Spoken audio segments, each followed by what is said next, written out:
With Age of Imprisonment taking place thousands of years before the events of Tears of the Kingdom, we know that we're going to see the whole of the Imprisoning War play out through the eyes of Princess Zelda, from the moment she time travels back to the past, and up until the moment she takes a secret stone and turns herself into a dragon. From what we have seen through the dragon tears, as well as what we are told by the sages, we see glimpses of how the Imprisoning War ends. This video will be talking about the Imprisoning War and how the war was based on the cutscenes we see along with the dragon tears.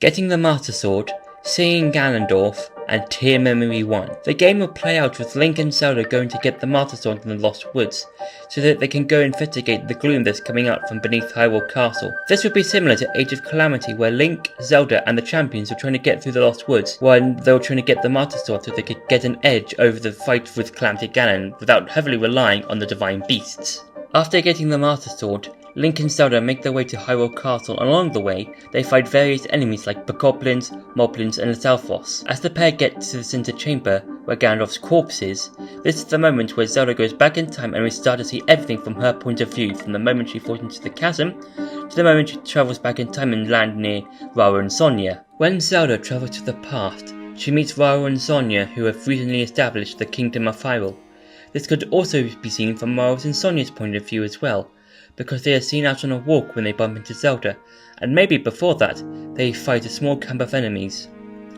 After getting to know the both of them and having some understanding of what happens, Zelda asks both of them if they could take her to the Great Plateau so that she can have a better look of this old version of Hyrule in which Zelda has read up in books during her studies with the Zonai and the Imprisoning War.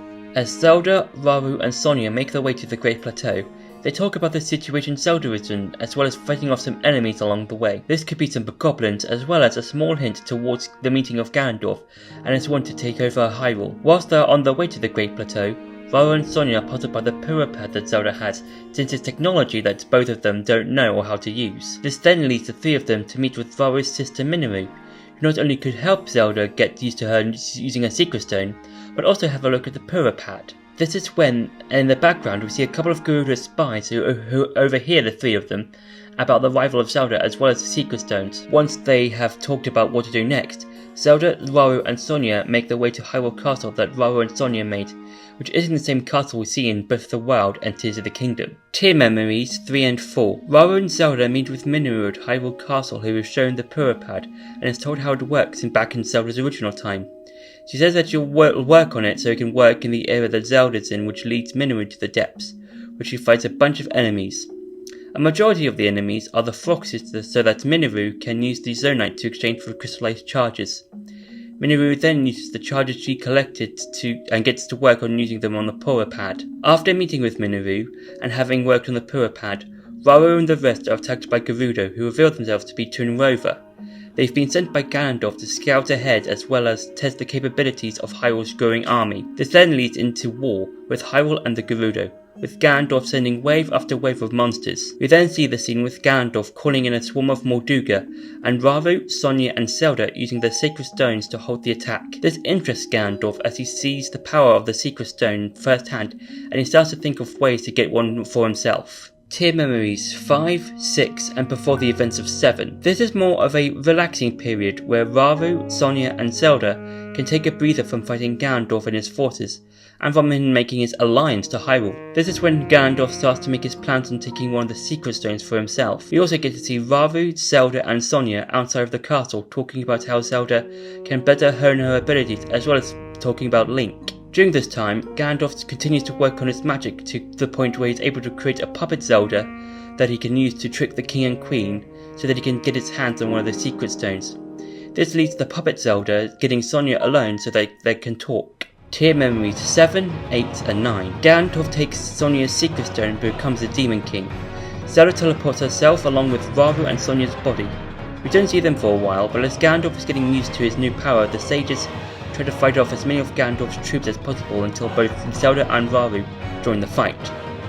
This is also when the Gerudo now join Hyrule's side and help them take on the fight to Ganondorf. Tear Memories 10 and 11. After fighting what seems like unlimited waves of Ganondorf's forces, Rauru and the sages take time to recuperate. This is when Rauru gives the sages their own secret stones, as well as Zelda telling Rauru about the events that will happen in the future.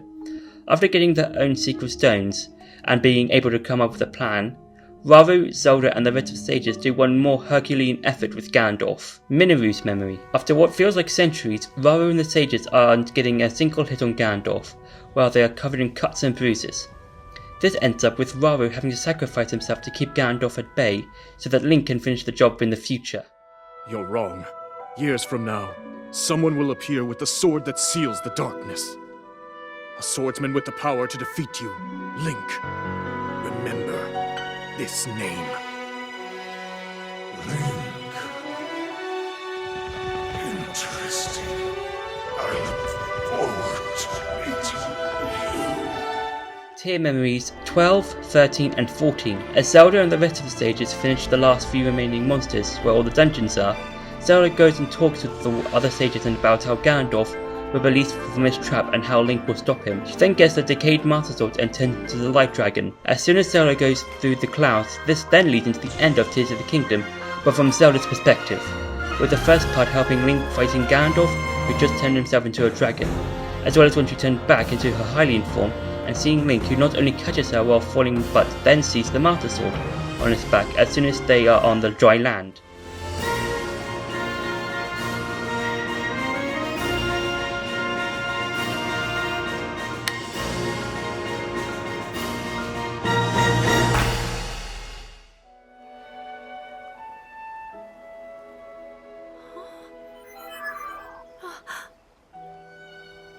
We reached you, after all.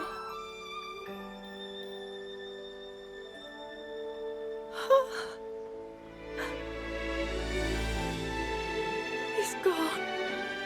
The Demon King. I'm not in a dream, right? You did it. Oh, Link, you really did it. I really hope you enjoyed this video, everyone, and if you've got any thoughts on how Age of Calamity will look like, or how it will play out when it releases, please leave them in the comments below. I will be leaving all my social medias in the description below, so you can follow me there on like Twitter, Discord, Blue Sky, that sort of thing. And yeah, it's been a lot of fun working on this video. I think I've really enjoyed the process of how it's been made and stuff. So yeah, I hope you enjoyed this video. Don't forget to like, share and subscribe, and I'll see you in the next video.